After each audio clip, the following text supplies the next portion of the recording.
آپ لوگ ایسا سوچ بھی کیسے سکتے ہیں؟ 3 مہینے بعد میری شادی ہے اور آپ لوگ چاہتے ہیں میں آپ ہی کے بچے کی خاطر ان کے شوہر سے؟ وہ بے یقینی سے چلائی تھی۔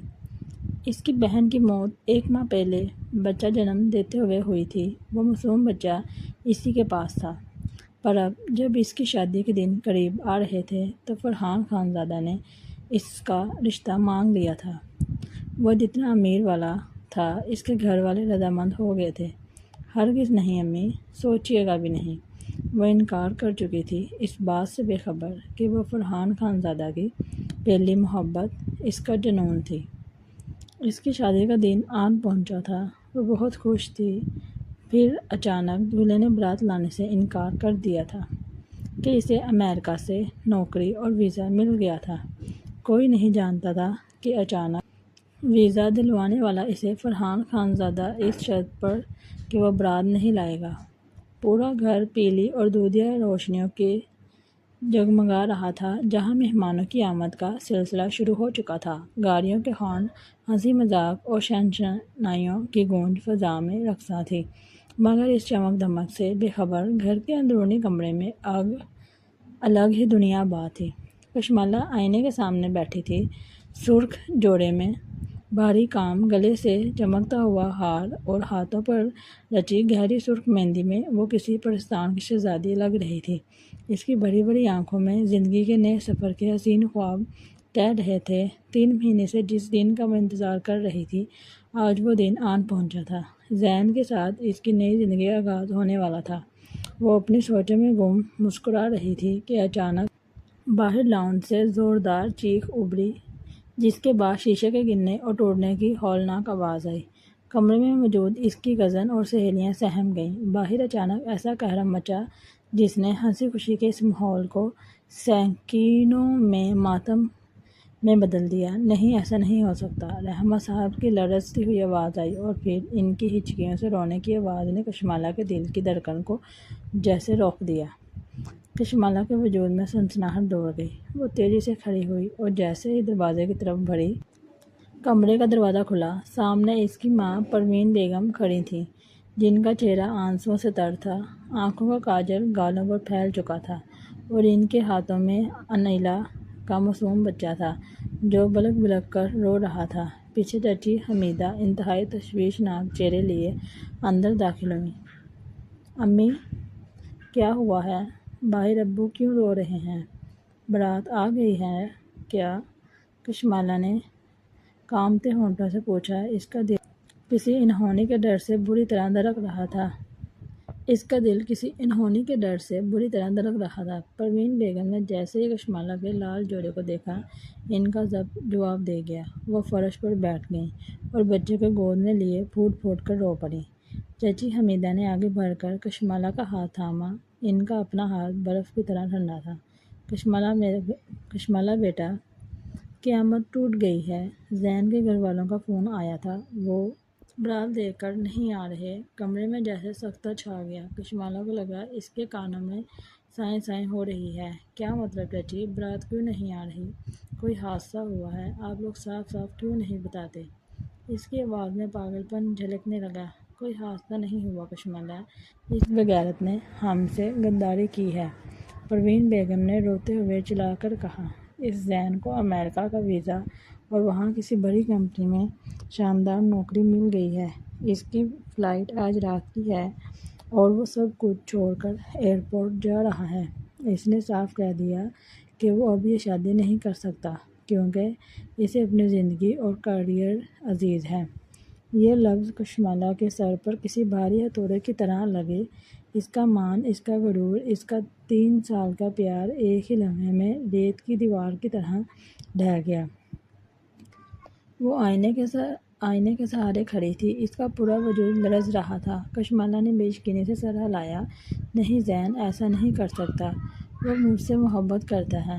اس نے مجھ سے وعدہ کیا تھا۔ وہ اپنے پاس پڑے فون کی طرف جھپکی مگر فون بند جا رہا تھا۔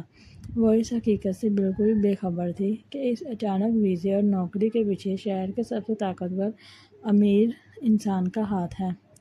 فرحان خانزادہ نے زین کو ایسی پیشکش کی تھی جسے وہ ٹھکرا نہ سکا، اور اس کے بدلے شرط صرف یہی تھی کہ وہ آج رات کشمالہ کی بارات نہیں لائے گا اور اسے ہمیشہ کے لیے چھوڑ دے گا۔ فرحان کا یہ وعد اتنا خاموش اور بے رحم تھا کہ کسی کو کانوں کان خبر نہ ہوئی۔ باہر مہمانوں کی کانا پھوسیاں شروع ہو چکی تھیں، برادری کی عزت داؤ پر لگ چکی تھی۔ رحمت صاحب دل تھامے صوفے پر بیٹھے اپنی قسمت کو رو رہے تھے۔ پروین بیگم نے آستین سے اپنے آنسو پونچھے۔ اس نے جھٹکے سے اپنی ماں اور چچی کی طرف دیکھا۔ فرحان خانزادہ، اس کی مرحومہ بہن عالیہ کا شوہر، وہ انسان جس کی بیوی کو مرے ابھی صرف 1 مہینہ ہوا تھا۔ پروین بیگم نے کشمالہ کا ہاتھ پکڑ کر انیلا کے بچے پر رکھ دیا۔ کشمالہ، فرحان خانزادہ نے ایک بار پھر تمہارا ہاتھ مانگا ہے۔ وہ ہمارے خاندان کی عزت بھی بچا رہا ہے اور تمہیں مان بھی دے رہا ہے۔ مان جاؤ بیٹا، عالیہ کی اس معصوم نشانی پر رحم کھاؤ، اسے ماں مل جائے گی اور ہمیں ہماری کھوئی ہوئی عزت۔ کشمالہ نے جھٹکے سے اپنا ہاتھ پیچھے کھینچا۔ اس کا چہرہ غصے اور بے یقینی سے سرخ ہو چکا تھا۔ آپ لوگ ایسا سوچ بھی کیسے سکتے ہیں؟ میں کیسے آپ ہی کے شوہر سے شادی کر سکتی ہوں؟ وہ بے یقینی سے چلائی تھی، اس کی سانس اکھڑ رہی تھی، وہ غصے سے ہانپنے لگی۔ آپ ہی کی موت کو ابھی 1 مہینہ ہوا ہے اور وہ معصوم بچہ میرے پاس ہے۔ میں اسے اپنی جان سے بڑھ کر پالوں گی، لیکن اس کا یہ مطلب ہرگز نہیں کہ میں آپ ہی کی جگہ لے لوں، میں اس فرحان خانزادہ سے شادی کروں۔ ہرگز نہیں امی، سوچیے گا بھی نہیں۔ وہ انکار کر چکی تھی۔ اس کا لہجہ حتمی اور چٹان کی طرح مضبوط تھا، مگر وہ اس بات سے بالکل بے خبر تھی کہ جس فرحان خانزادہ کو وہ مجبور اور ہمدرد انسان سمجھ کر ٹھکرا رہی تھی، وہ اسے ہر قیمت پر حاصل کرنے کے لیے پورے شہر کو آگ لگانے کا حوصلہ رکھتا تھا۔ بیٹا ضد مت کرو، باہر لوگ باتیں بنا رہے ہیں۔ چچی نے اسے سمجھانے کی کوشش کی، مگر کشمالہ نے اپنے کانوں پر ہاتھ رکھ لیے۔ میں نے کہہ دیا نا، میں مر جاؤں گی پر اپنی بہن کے شوہر کے ساتھ کبھی نکاح نہیں کروں گی، مجھے اکیلا چھوڑ دیں۔ وہ اپنے عروسی لباس میں بیڈ پر گر کر سسکیاں لینے لگی، جبکہ باہر فرحان خانزادہ سگریٹ کا دھواں ہوا میں اڑاتے ہوئے انتہائی سکون سے یہ تماشا دیکھ رہا تھا۔ اسے معلوم تھا کہ آخرکار جیت اسی کے جنون کی ہونی ہے۔ 1.5 سال پہلے لاہور کی تپتی ہوئی دوپہر میں ایم عالم روڈ پر ٹریفک کا انتظام اپنے عروج پر تھا۔ اس شدید ہنگامے کے بیچوں بیچ چمکتی ہوئی کالے رنگ کی لگژری لینڈ کروزر سگنل پر رکنے ہی والی تھی کہ اچانک زوردار جھٹکا لگا۔ گاڑی کی پچھلی نشست پر بیٹھا فرحان خانزادہ، جو اپنے آئی پیڈ پر کسی اہم بزنس ڈیل کی فائل دیکھ رہا تھا، اس اچانک جھٹکے سے آگے کی طرف جھکا۔ اس کی گہری مغرور آنکھوں میں ناگواری کی شدید لہر دوڑی۔ اس نے اپنے ماتھے پر آئی لٹ کو پیچھے کیا اور اپنی مخصوص سرد اور رعبدار آواز میں بولا، مختار، یہ کیا بدتمیزی ہے؟ گاڑی کس نے ماری ہے؟ ڈرائیونگ سیٹ پر بیٹھا مختار خوف سے کانپ اٹھا۔ اس نے فوراً پیچھے مڑ کر دیکھا اور ہکلاتے ہوئے کہا، سر، وہ آگے اسکوٹی تھی، اس نے اچانک بریک ماری، میں نے تو گاڑی روکنے کی پوری کوشش کی، مگر مجھے صفائیاں مت دو۔ مختار، باہر نکلو اور دیکھو کس کی اتنی جرأت ہوئی ہے کہ خانزادہ کی گاڑی کو چھوئے۔ فرحان نے غصے سے آئی پیڈ سیٹ پر پٹکتے ہوئے کہا۔ اس کی بارعب شخصیت غصے کی شدت سے مزید خوفناک لگ رہی تھی۔ مختار ابھی گاڑی کا دروازہ کھولنے ہی والا تھا کہ باہر کا منظر بدل گیا۔ اسکوٹی پر 2 لڑکیاں سوار تھیں۔ آگے چلانے والی لڑکی نے، جس نے سفید رنگ کا اسکارف باندھا ہوا تھا اور اس کی بڑی بڑی سحر انگیز آنکھیں غصے سے چمک رہی تھیں، اپنی اسکوٹی کو اسٹینڈ پر لگایا۔ وہ کوئی اور نہیں کشمالہ تھی۔ اس کے پیچھے بیٹھی اس کی سہیلی صنم نے گھبرا کر اس کا بازو پکڑا۔ کشمالہ، خدا کے لیے پاگل مت بنو، دیکھو تو صحیح کتنی بڑی گاڑی ہے، کوئی بہت پہنچا ہوا امیر بندہ لگتا ہے، چلو یہاں سے۔ صنم نے خوفزدہ ہو کر منت کی۔ امیر ہوگا اپنے گھر کا۔ صنم، گاڑی بڑی ہونے کا یہ مطلب نہیں کہ سڑک پر چلانے والے باقی انسانوں کو کیڑے مکوڑے سمجھا جائے، کشمالہ نے غصے سے تپتے ہوئے کہا۔ اس کا پارا 7ویں آسمان پر تھا۔ اس نے اپنے دوپٹے کو درست کیا اور سگنل کے بیچوں بیچ بڑے بڑے ڈنگ بھرتی ہوئی سیدھی لینڈ کروزر کی فرنٹ ڈور کے پاس آ کھڑی ہوئی۔ اس نے بند شیشے پر زور زور سے ہاتھ مارا۔ مغل عظیم صاحب، باہر نکلیں ذرا۔ گاڑی کے اندر بیٹھے فرحان نے جب اس لڑکی کو دیکھا تو اس کے چہرے پر تلخ مسکراہٹ ابھری۔ اس کی زندگی میں آج تک کسی کی یہ مجال نہیں ہوئی تھی کہ اس کے سامنے اونچی آواز میں بات کر سکے، اور یہ لڑکی اس کی گاڑی کا شیشہ بجا رہی تھی۔ فرحان نے گہرا سانس لیا اور اپنے ہاتھ کے اشارے سے مختار کو رکنے کا کہا۔ اس نے خود اپنے پاس موجود بٹن سے پچھلی سیٹ کا دروازہ شیشہ آہستہ آہستہ نیچے کیا۔ جیسے ہی شیشہ نیچے ہوا، فرحان کا مغرور چہرہ کشمالہ کے سامنے تھا۔ بولنے کی تمیز نہیں ہے تمہیں؟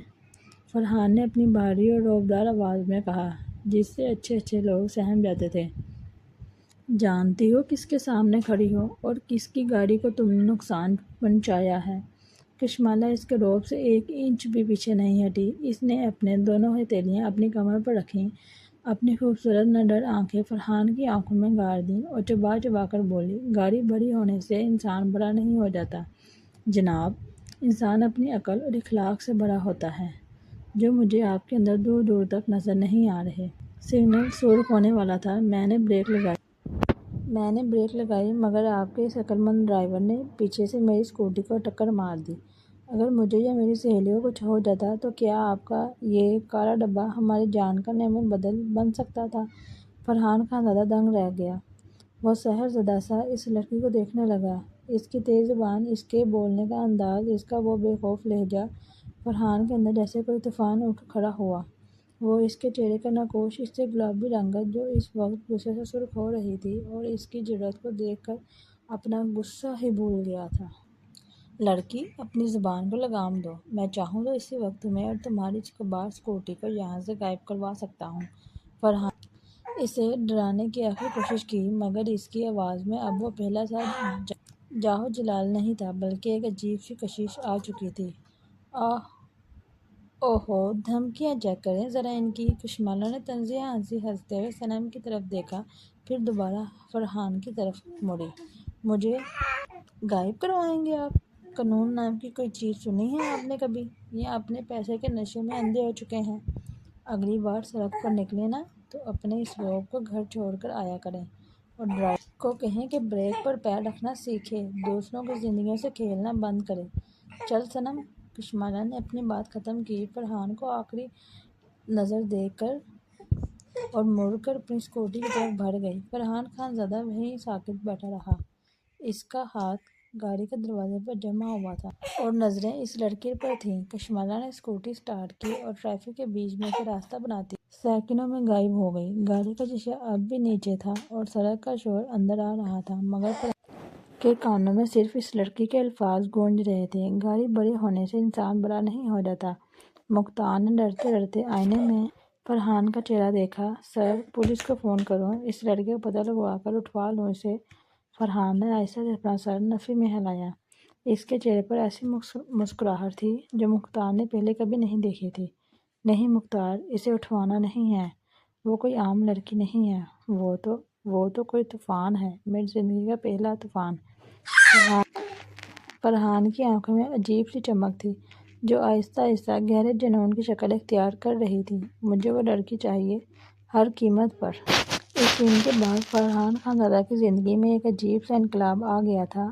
وہ انسان جو اربوں کے کاروبار کے فیصلے چٹکی میں کر لیتا تھا، جس کے ایک اشارے پر شہر کی بڑی بڑی فائلیں گھومتی تھیں، اب ایک انجان اسکوٹی سوار لڑکی کے خیال میں گم رہنے لگا تھا۔ اسی رات اس نے مختار کو بلایا اور سرد لہجے میں حکم دیا، وہ لڑکی جو آج سگنل پر تھی، سفید سکارف والی، مجھے اس کا نام، اس کا گھر، اس کا خاندان، سب کچھ چاہیے 24 گھنٹے میں۔ مختار جانتا تھا کہ فرحان خانزادہ جب کسی چیز کے پیچھے پڑ جاتا تھا تو اسے حاصل کیے بغیر چین نہیں لیتا تھا۔ وہ سر جھکائے باہر نکل گیا۔ اگلی صبح تک مختار کے پاس ساری معلومات موجود تھیں۔ لڑکی کا نام کشمالہ احمد تھا، لاہور کے ایک متوسط طبقے کے گھرانے سے تعلق رکھتی تھی۔ ایک سرکاری محکمے میں کلرک تھے، دل کے مریض تھے اور ریٹائرمنٹ کے قریب تھے۔ ماں پروین بیگم گھریلو خاتون تھی۔ گھر میں 2 بیٹیاں تھیں، بڑی عالیہ اور چھوٹی کشمالہ۔ کشمالہ یونیورسٹی میں آخری سال کی طالبہ تھی، BSc کر رہی تھی اور اپنی سہیلیوں میں اپنی صاف گوئی اور بے باکی کی وجہ سے مشہور۔ فرحان نے فائل پڑھی تو اس کے ہونٹوں پر ایک عجیب سی مسکراہٹ آئی۔ اچھا، تو یہ طوفان کشمالہ رحمت کے نام سے جانا جاتا ہے۔ اس نے فائل بند کرتے ہوئے بڑبڑایا۔ اس نے فیصلہ کیا کہ وہ اجرت میں کچھ نہیں کرے گا۔ وہ جانتا تھا کہ یہ لڑکی عام لڑکیوں جیسی نہیں جسے دورہ دور روب دکھا کر متاثر کیا جا سکے۔ اسے حاصل کرنے کے لیے ایک مختلف راستہ اختیار کرنا ہوگا۔ اس نے آہستہ آہستہ اپنے بندوں کے ذریعے کشمالہ کے خاندان کے بارے میں مزید کھوج لگانی شروع کر دی۔ اسے پتہ چلا کہ رحمت صاحب کا دل کا آپریشن ہونا تھا جس کے اخراجات ان کی پہنچ سے باہر تھے۔ وہ قرض کے بوجھ تلے دبے ہوئے تھے۔ فرحان کے لیے یہ ایک سنہری موقع تھا۔ اس نے خاموشی سے بغیر اپنا نام ظاہر کیے ایک خیراتی ادارے کے ذریعے رحمت صاحب کے آپریشن کے تمام اخراجات ادا کروا دیے۔ رحمت صاحب اور ان کا خاندان یہ سمجھتے رہے کہ یہ کسی فلاحی تنظیم کی مہربانی ہے۔ انہیں خبر تک نہ ہوئی کہ ان کے پیچھے وہی شخص کھڑا